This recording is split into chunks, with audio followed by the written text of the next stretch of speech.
Hello guys, हम फिर लौटा एक नई वीडियो के साथ हार मूवी के एक्सप्लेन करने के लिए। तो मेरे साथ वीडियो के आखिर तक बने रहें। मूवी की शुरुआत होती है 1985 मोनाबाव राजस्थान से, जहां पर हम एक आदमी को पेड़ के पत्ते काटते हुए देखते हैं। तभी एक अनजान आदमी अपनी बंदूक के साथ दिखाई देता है, पर उसका चेहरा नहीं दिखाई देता।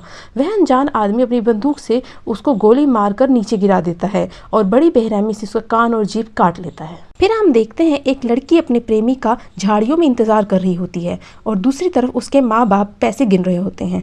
तभी वहाँ पर कुछ डकैत आ जाते हैं और बबीता के पिता को गोली मारकर हत्या कर देते हैं और फिर 2 बक्से उठा ले जाते हैं। तभी वहाँ पर बबीता की माँ बंदूक लेकर आ जाती है, पर डकैत लोग उसकी माँ को भी मार देते हैं। उसी वक्त बबीता को गोलियों की आवाज़ सुनाई देती है और वह अपने घर की ओर भागती है। बबीता जब तक अपने घर के करीब पहुँचती है तभी डकैत लोग अपनी गाड़ी उसके सामने से लेकर निकल जाते हैं। फिर हम देखते हैं एक भूरे नाम का पुलिस वाला बबीता से सवाल जवाब कर रहा होता है और पूछता है, तुम उस घटना के वक्त कहाँ थी? तब बबीता बोलती है, वह माता के मंदिर दिया जलाने गई थी। जब वह घर लौटी तब उसके देखा सब लोगों की लाशें पड़ी हुई हैं और वह बताती है कि उसकी कल बारात आने वाली थी, पर डकैत लोग सब पैसे गहने लूट के ले गए हैं। तभी वहाँ पर इंस्पेक्टर सुरेखा सिंह आ जाते हैं, पूछताछ को रोक देते हैं और वह दोनों वहाँ से चले जाते हैं। तभी हम देखते हैं शहर से एक आदमी गांव में आता है और वह पूछता है, उसे पढ़े लिखे लोगों की जरूरत है और उनको पैसा भी अच्छा मिलेगा। तभी गांव का एक व्यक्ति बोलता है, गांव में एक ही आदमी है जो पढ़ा लिखा है,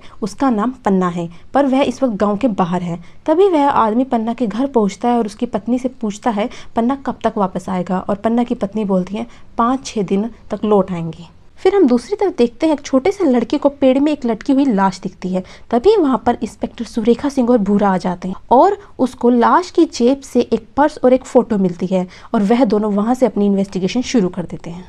तभी इंस्पेक्टर सुरेखा सिंह और भूरे माखन के ढाबा पहुंचते हैं और माखन से वो फोटो दिखाकर पूछते हैं, ये व्यक्ति कौन है? तब माखन बोलता है, इसका नाम सुवा है। उसी वक्त हम देखते हैं उसी ढाबे में शहरी आदमी को इंस्पेक्टर सुरेखा सिंह देखते हैं और माखन से पूछते हैं कि यह कौन है? तो माखन बोलते हैं, यह प्राचीन सामान का लेन देन करते हैं। इंस्पेक्टर सुरेखा सिंह अपनी पत्नी और अपने बेटे के साथ एक सरकारी क्वार्टर में रह रहे होते हैं। तभी सुरेखा सिंह अपने बेटे से पूछते हैं, क्या कर रहे हो? तब उसका बेटा बोलता है, पढ़ रहा हूँ। फिर सुरेखा सिंह जवाब देते हैं, ज्यादा मत पढ़, नहीं तो पास हो जाएगा। फिर हम देखते हैं कि शहर वाला व्यक्ति 2 कंटेनर लेकर खंडहर की ओर जा रहा होता है और कुछ वहाँ सामान इकट्ठा कर रहा होता है और कुछ बना भी रहा होता है, लेकिन ये क्लियर नहीं होता वह क्या बना रहा होता है। शहर वाला व्यक्ति फिर से पन्ना के घर पहुंचता है और पन्ना की पत्नी बोलती है, 1 या 2 दिन में लौट आएंगे, साथ में छाछ पीने के लिए अंदर बुला लेती है। तभी वहां पर धन्ना की पत्नी गौरी आ जाती है और फिर पता चलता है शहर से आए व्यक्ति का नाम सिद्धार्थ है।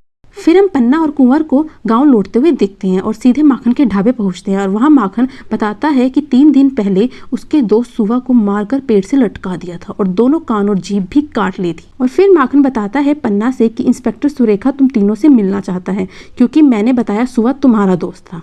फिर हम देखते हैं पन्ना और कुंवर पुलिस स्टेशन में बैठे होते हैं इंस्पेक्टर सुरेखा सिंह के सामने। तभी इंस्पेक्टर सुरेखा सिंह उन्हें सुवा की तस्वीर दिखाते हुए पूछता है कि तुम सुवा से आखिरी टाइम कब मिले थे? तब पन्ना और उसके दोस्त बोलते हैं कि वह तो 8 महीने से ही राजस्थान के बाहर हैं। और फिर इंस्पेक्टर सुरेखा सिंह बोलते हैं कि राजस्थान से बाहर जाना तब हमको इत्तला करके जाना। जब पन्ना अपने घर की ओर जा रहा होता है तब एक बूढ़ा आदमी पन्ना से बताता है कि तुम्हारी पीठ पीछे कोई अनजान आदमी तुम्हारे घर आता। फिर थोड़ी देर बाद सिद्धार्थ भी पन्ना के घर पहुंच जाता है। फिर हम देखते हैं पन्ना की पत्नी चेतना के चेहरे पर घाव का निशान भी होता है।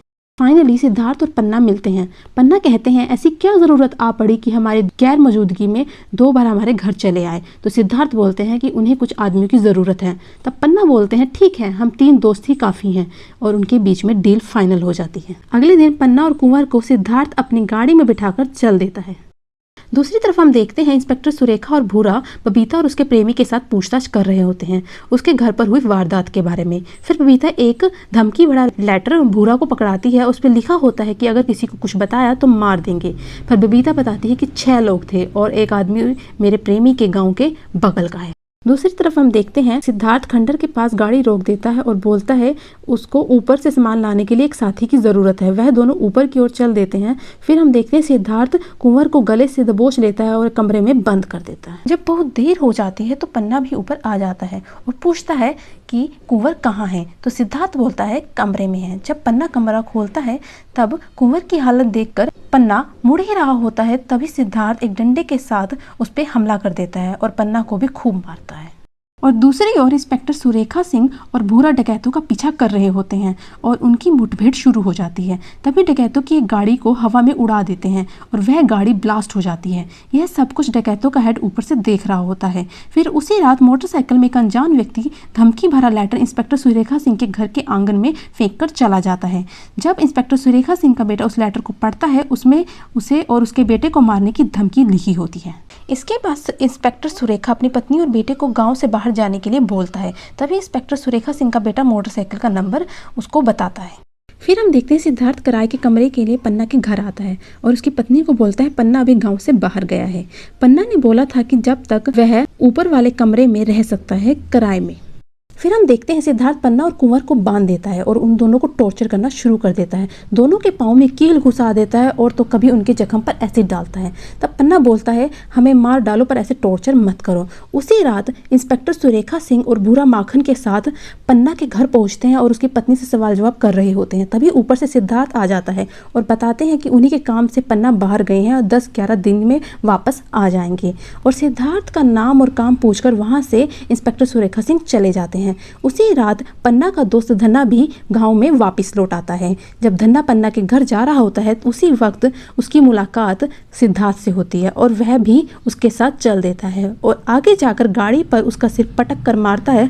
तब धन्ना बेहोश हो जाता है और सिद्धार्थ उसको भी खंडर में ले जाकर बांध देता है। इंस्पेक्टर सुरेखा को सिद्धार्थ पर हमेशा से ही उस पर शक बना होता है। जब सिद्धार्थ को अकेले मिलता है तब उससे उसे गाड़ी का लाइसेंस और आर्कोलॉजी का सर्टिफिकेट मांगता है। सब कुछ सही पाने पर सिद्धार्थ को वहां से जाने देता है। फिर हम देखते हैं सिद्धार्थ के जाने के बाद इंस्पेक्टर सुरेखा अपनी डायरी पर उसका एड्रेस लिख लेता है। सिद्धार्थ तीनों को फिर से टॉर्चर करना शुरू कर देता है और छाती में एक चूहे से भरी बाल्टी तीनों के बांध देता है। फिर हम देखते हैं सिद्धार्थ और चेतना साथ में सोते हुए। उसी वक्त दूसरी ओर धन्ना अपने आप को छुड़ाकर वहां से भाग जाता है। अगली सुबह जब सिद्धार्थ धन्ना को खंडर में बंधा हुआ नहीं पाता तब उसे ढूंढना चालू कर देता है। फिर थोड़ी दूरी पर धन्ना को बेहोशी हालत में पाता है और उसको वहां से घसीट कर ले ही जा रहा होता है। तभी यह सब करते हुए एक छोटा बच्चा देख लेता है। तब सिद्धार्थ भागते हुए इस बच्चे को पकड़ने की कोशिश करता है, लेकिन बच्चे का पाँव फिसल जाता है और वह खड्डे में गिरकर बेहोश हो जाता है। सिद्धार्थ धन्ना को वापस लाकर पेट्रोल डालकर जिंदा जला देता है। फिर हम देखते हैं बच्चे की तलाश में इंस्पेक्टर सुरेखा और भूरा जंगल में जाते हैं। तब डकैत लोग उन पर हमला कर देते हैं और वहीं पर भूरा को भी मार देते हैं। किसी तरह इंस्पेक्टर सुरेखा सिंह वहां से जान बचाकर निकल जाते हैं।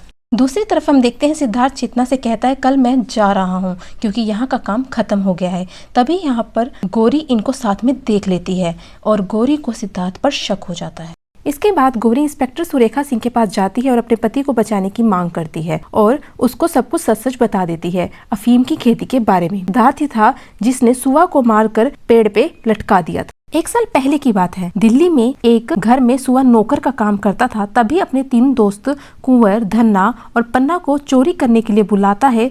तभी उस घर की मालकिन अचानक आ जाती है।